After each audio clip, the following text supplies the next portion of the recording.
When she starts doing this, other men stop existing. Not because she's trying to make a statement, not because she's suddenly unavailable to the world, but because something far more decisive has happened internally. This isn't about exclusivity talks. It's not about labels. It's not even about commitment. At least, not yet. It's about a quiet psychological shift that happens when a woman stops scanning the room and starts orienting herself around one man. And most men miss it entirely. Because when it happens, it doesn't look dramatic. It doesn't announce itself. There's no big speech or obvious declaration. In fact, if you're only looking for loud signals, you'll overlook it. But when you understand this shift, you realize why some men suddenly become irreplaceable. And why, once this happens, competition quietly disappears.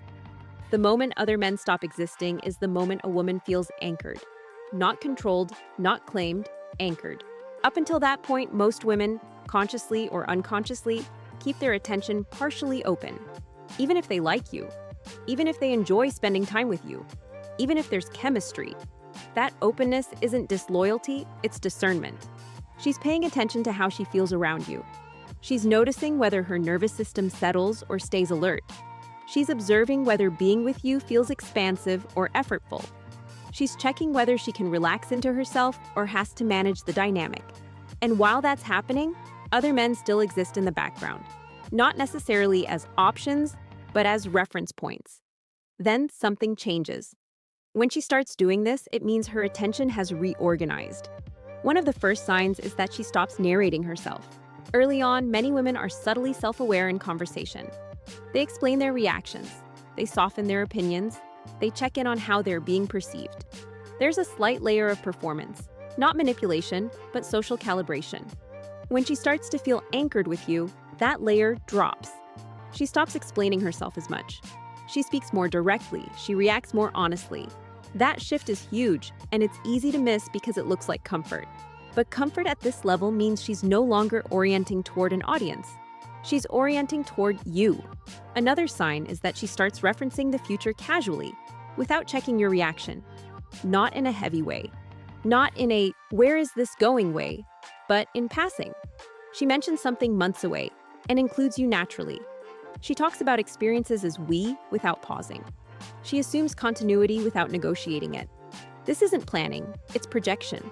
Psychologically, when someone begins placing you into their future without anxiety, it means their mind has already sorted you into a different category. You're no longer being evaluated as a possibility. You're being integrated.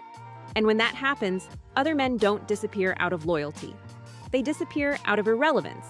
Another subtle but powerful shift is that she stops being curious about other men's attention. Earlier on, validation still registers. Compliments are noticed. Interest is acknowledged. Not acted on, just noticed. When she's anchored, that changes. It's not that attention stops coming, it's that it stops landing.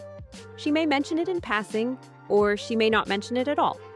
Either way, it doesn't hold weight, it doesn't shift her behavior, it doesn't activate anything. That's not discipline, that's disinterest.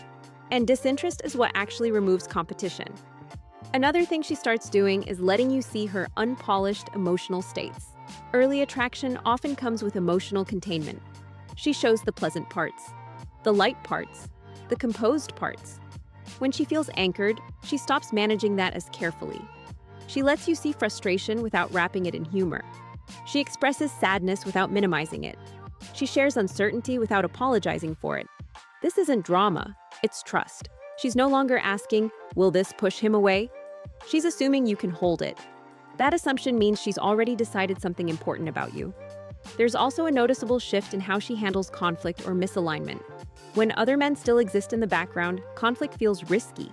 Disagreements feel like deal breakers. She may withdraw quickly or smooth things over to avoid rupture. When she's anchored, she leans in instead of out.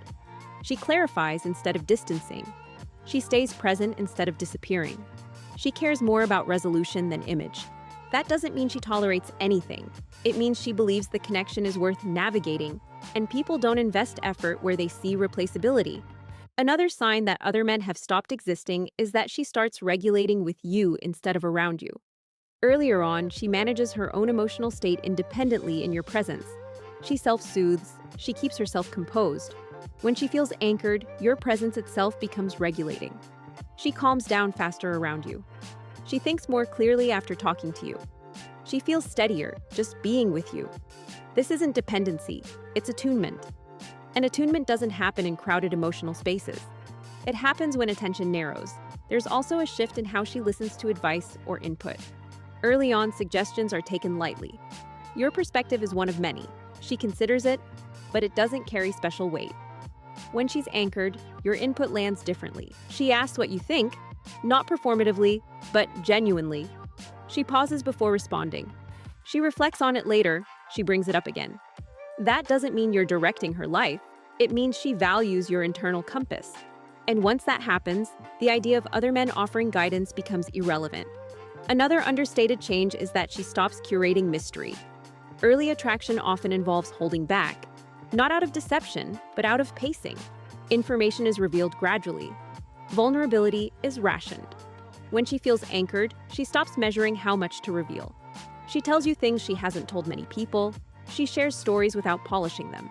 She opens parts of herself that don't perform well, but feel true. That level of openness doesn't coexist with emotional multitasking. You don't open your inner world while keeping exits active. There's also a behavioral shift that's easy to overlook. She becomes less reactive to delays or uncertainty from you. When she's still evaluating, timing matters more. Text gaps are noticed. Changes in plans feel destabilizing. When she's anchored, her baseline trust increases. She assumes positive intent. She doesn't fill gaps with anxiety. She doesn't monitor your behavior for reassurance. That trust means she's no longer scanning for alternatives. Another key moment is when she starts protecting the connection, not by controlling it, but by prioritizing it. She makes space for you without making a show of it. She chooses you without framing it as sacrifice. She aligns her life in small ways that accommodate shared time.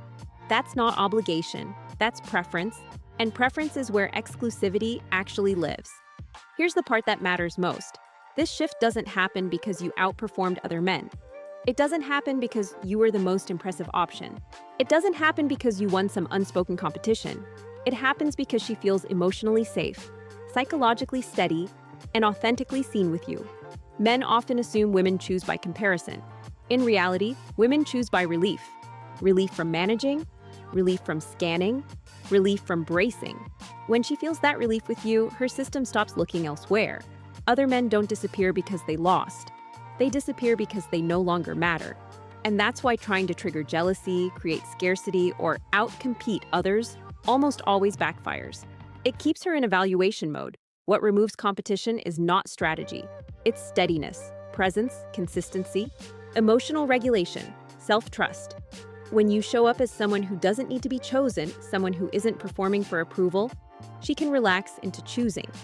And when she does, other men don't fade out dramatically. They simply stop existing. Not because she decided to ignore them, but because her attention has found a place to rest. And once that happens, there's no competition left to win.